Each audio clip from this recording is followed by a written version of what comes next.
Бека, билесиңби? Мен тиш доктурлардын жанына келгендечи ооруп аткан тишим дагы басылып калат. А бүгүн Гүлнара эжекени тартабыз да. Мен тишим оорубай эле, ооруп атат, бирок оорубай калат азыр, мен билем. Амансыздар бардактуу телекөрөрмандар. Бүгүнкү мен жашоом көрсөтүүбүздүн коногу тиш доктур эжекебиз Гүлнара Эргешова эжекебиз. Мен менен бирге болсоңуздар кызыктуу маекке күбө боласыздар.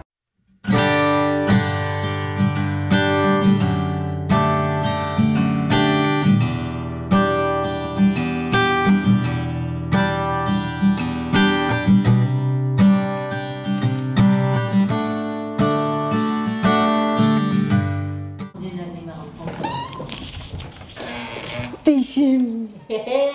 Tişim. Kayağın organ tapamam. Amansızbı. Çarşabay işte otasızbı. Özün qanday? İşlerin жақшыбы? İşlerim жақшы же, бирок тишим тиш. Oşu işine түспөсө дагы тишиңер түшүп келесиңер бизге дагы бергөн. Туура айттыңыз же. Сонулуктун эң бир көрсөткүчү бул тиш да, туурабы? Кана Алтынай, олтур эме келип калыптырсың.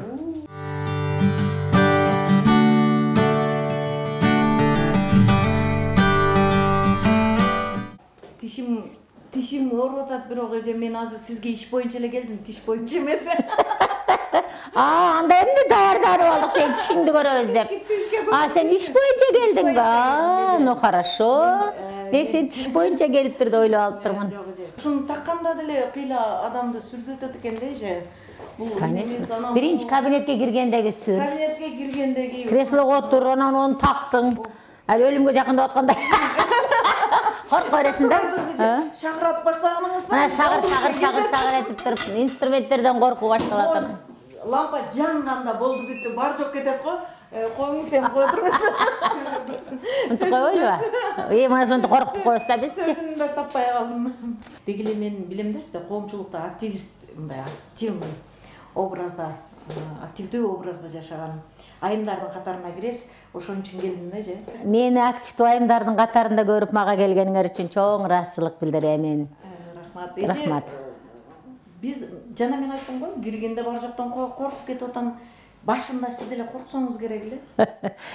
Билбейм, мен деле, биз деле өзүбүз деле креслого, стоматологиялык креслого отурганда бизде деле коркунуч пайда болот. Өзүңүз отурганда дагы? Өзү отурганда деле коркунуч пайда. Биз деле силердей эле адамдарбыз да. Билесизби же, бизден ошо мурдараак, мисалы, укчу элем да, жалаң мырзалар тиш доктору болчу эле го. Биз врач болгон мезгилдерде дагы ошо бир 90% эркектер болчу, 10% эле аялдар тишчү элек. Мен мисалы 1979-жылы мектеп бүтүргөндө ошол стоматолог, тиш доктор болом деп далалаттанып, анан мени Гүлшайыр эжем Бишкекке алып барып окууга тапшыртырып, анан ошол жерде өтүп, ошондо группабызда 4 кыз болсо, калганы 6-оосу эркектер болчу да. Биздин үй бүлөдө эми баягы 9 бир тууганбыз, атам, апам мугалим болгондуктан бардыгыбыздын каалаган кесибибизге окутканда 9-убузду тең окутуп, каалаган кесибибизге. Анан мен врач болом десем, жакшы болот экен, бирөө жарымыбыз врач болот экен деп атам дагы, апам дагы сүйүнүп, анан окутушкан, окудум ошол жерде. Айылдан барган кызмын, орус тилин кыйратып билбейбиз.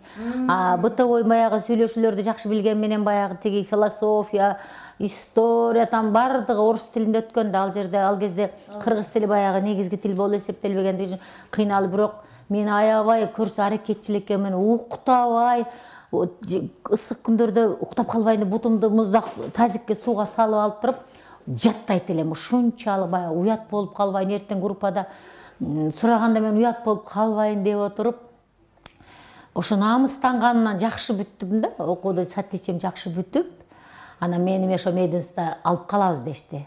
Активистка болчумун, мен окуу менен эле чектелчү эмесмин да, ал жерде баягы художественная самодеятельность дегендер болчу да, ошолоруна катышат элем, спортивный баягы соревнованиялар болчу факультеттер арасында, ошолорго катышат элем. Общагда иштеп жүргөндө общагадан активисткалар болчубуз. Анан строительный отряддар болчу ошо бир мезгилде, студенттерди отрядка жиберчү го.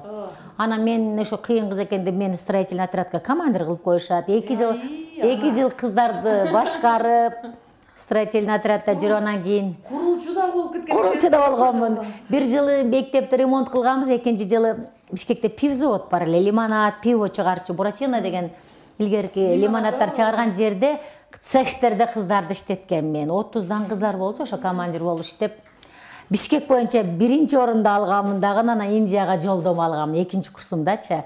Мен ошо мезгилде ушунчалык тайманбас, коркпос болгон экенбиз да. Эми ал кезде чет мамлекетке баруу деген бир эч ким оюнда деле жок болчу. Союз мезгилинде андай деле жок болчу. Ошо мен кыздарым чет мамлекетке чыгуу деген ал вообще үч уктасак түшүзгө кирбейт эле да.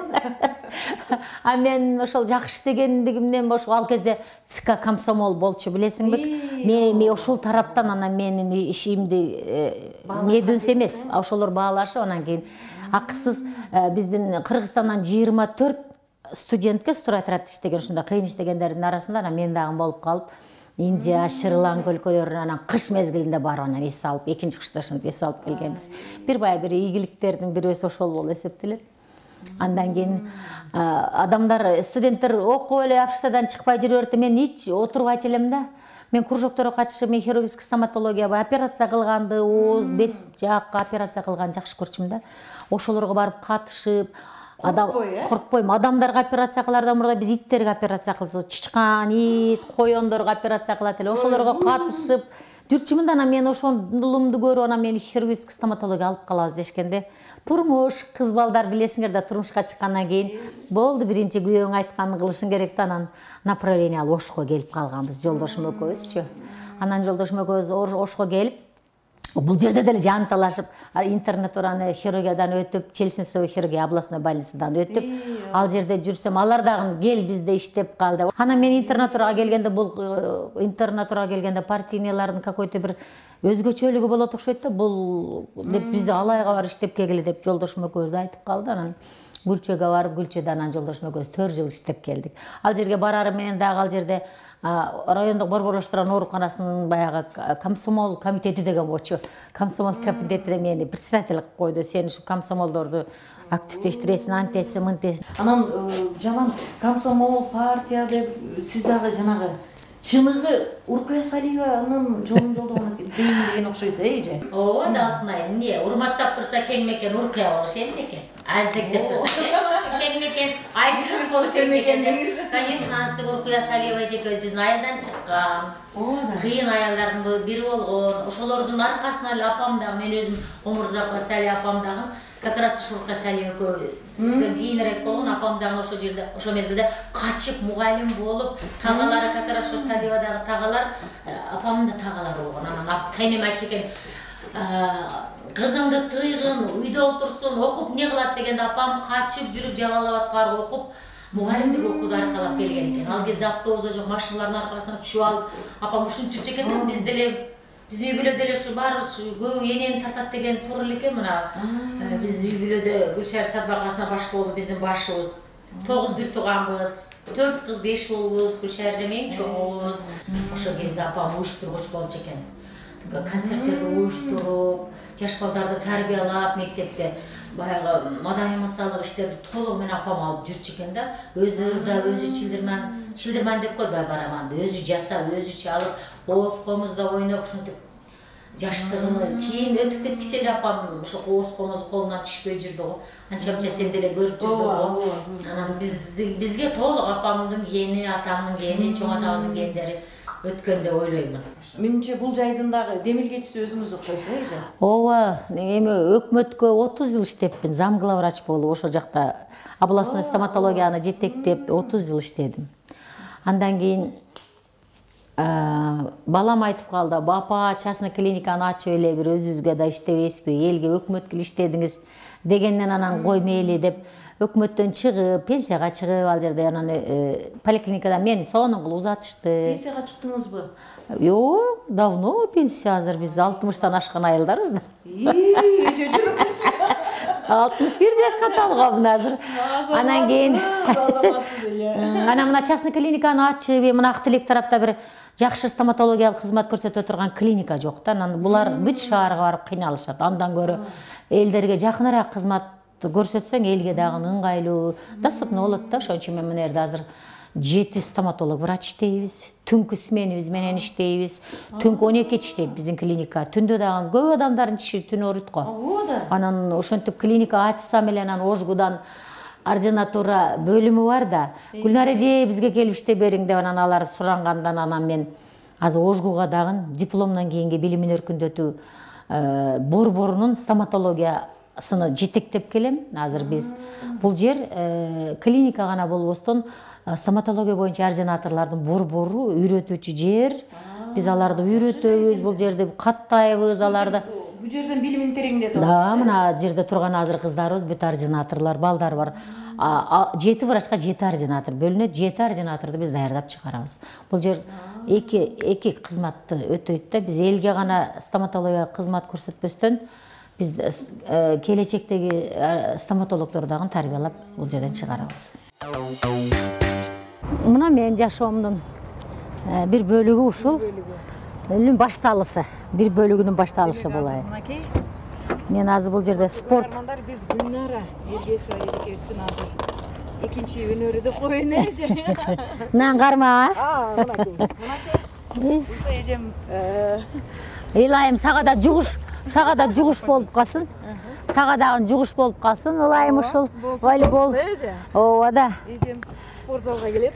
Тоом көрдүңбү кабыл топту ким берген бизге? Объединенный 10дун тобу. 10 ар бир командага, ушу бизге окшогон 40 жаштан жогорку аялдардын командасына бирден топ берди ушундай. Белек кыл жакында. Бизди ушундай колдоп, анча-мынча колдогон организациялар бар. Анан дагы бирөөлөр колдой турган болсо, аларга дагы жеткирип коюш керек. Колдоо көрсөтөбүз десеңиз. Мен бул немеге айтам да сонун башкача топ сразу билинип турат, жеңил. Сумкаңыз тегиле оор экен. Мунун ичи жык спортивкалар, футболкалар, иши кылып, волейболдун атрибуттары ушунун ичинде. Азыр эми спорт залга жеткенге убактыңыз бүтүп бар экен, эже? Келиңиз бир жерде бир 5 мүнөт сүйлөшөлү. Эже бул топко кандай кызыгып калдыңыз? Же кичинекейиңизден ойночу белеңиз? Өз мектепте жүргөндө эле бир аз ойночу элем. Бирок бул азыркы мына жашым бир топко барып калганда мен волейболго кызыкканымдын бирден бир себеби болуп, 2016-жылы Америка Кошмо Штаттарынын тиш докторлорунун 150-чү конгрессине барып катышып келдим. Ошол бир ай жүрүп, ар бир штаттарында жүрүп, анан кийин ошол жердеги аялдардын спорт менен машыкканын, ден соолугуна кам көргөнүн көрүп келгенден кийин мен өзүмдүн жашоомду дагы кардиналдуу өзгөрткөнмүн да.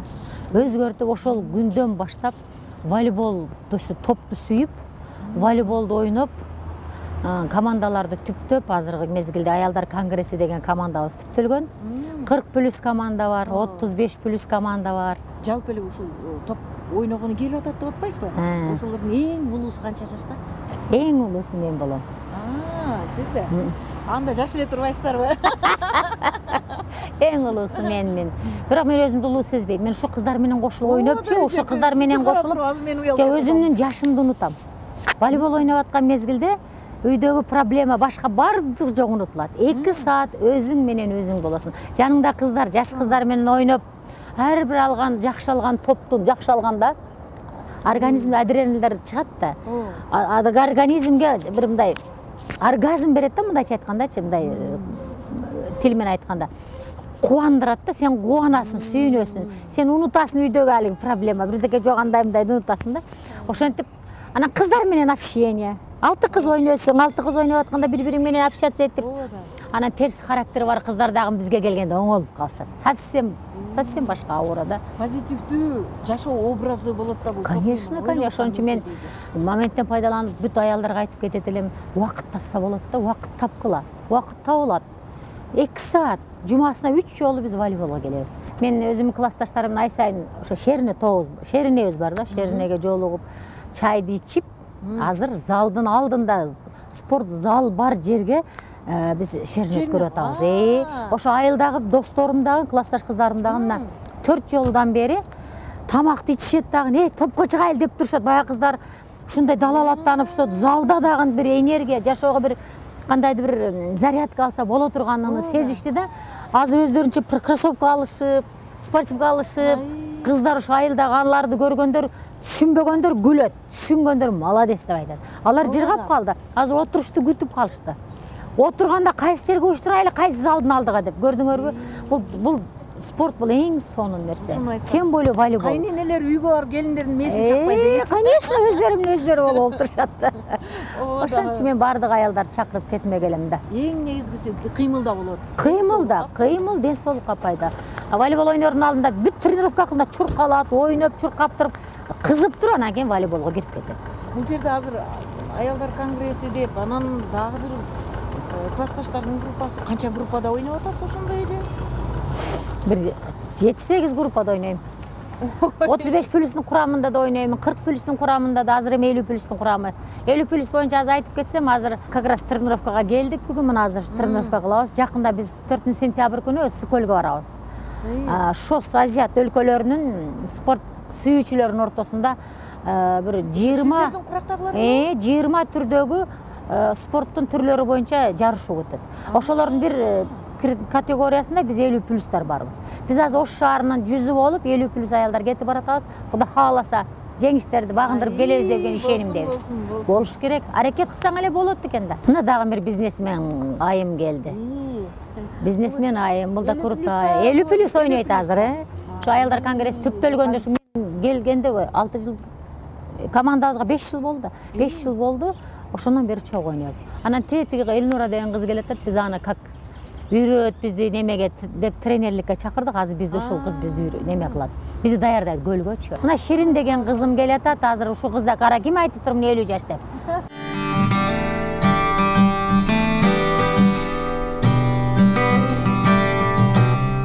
Бизде азыр 50+ аялдарды өз каалоосу менен эжелер, көлгөсүздөр даярдап берейин деп ушундай убактысын таап келип отурат.